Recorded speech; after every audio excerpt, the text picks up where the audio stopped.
Good afternoon from the Herts project. Just another short video from Potter's Bar in Hertfordshire, which is where I am today, and just thought we'd come here to have a look at this spot here, which is the exact location that Zeppelin L-31 came to rest on the night, the late evening of the 1st of October 1916. This particular Zeppelin was captained by a man by the name of Heinrich Mathy, who was the most experienced of all German Zeppelin pilots in the German fleet at that time, and had conducted many raids on London, this being his last one. Basically, the story of this particular raid goes that a fleet of 11 airships took off from Germany and made their way over via coming into the UK through Lincolnshire, and made their way down towards London. We're in Potter's Bar, which is north of London at the moment, but not too far away. And Mathy, who seems to have been leading that raid, had pushed on ahead, further ahead of L-24 and various other Zeps that were sort of trailing back towards the coast.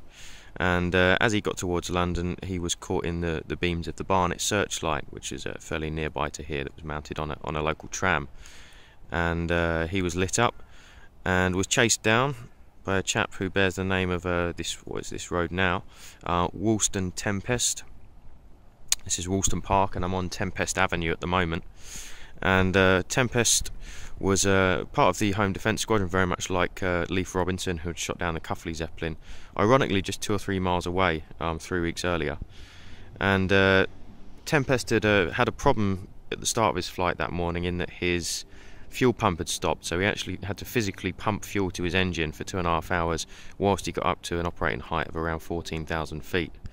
But once there, he fired on Mathy and the crew of Zeppelin L-31, who were trying to beat a fairly hasty retreat back towards the coast after dropping most of their bombs on Cheshunt, in fact injuring a woman there.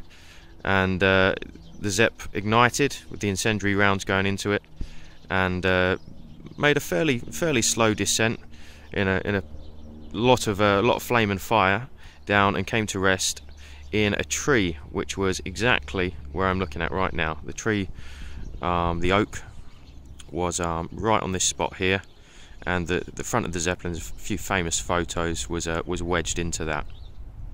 Now, all of the crew were killed.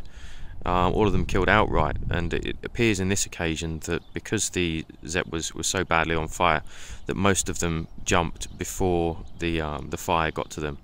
And sort of trailing back south in that direction over towards London, there were bodies found in fields quite a way back. It seems that the last person to jump was Mathy himself, who was found apparently still alive, the only person to survive a Zeppelin crash, although he only lived for about 90 seconds or so. The story goes that he was found pretty much half embedded in the ground, not too far from here, and it appears that he had jumped when the Zeppelin was at a significantly lower height. He'd also wrapped a thick woolen scarf around his head, presumably in an attempt to try and soften the blow from the fall. Of course, we're talking at a period of time before parachutes. But Woolston Park, no memorial like we find at Cuffley, but this is exactly where Zeppelin L-31 came to rest, sort of stretching up that way towards the top of that road on the early hours of the 2nd of October 1916. There we are. Hope you enjoyed that one, and we'll speak to you soon.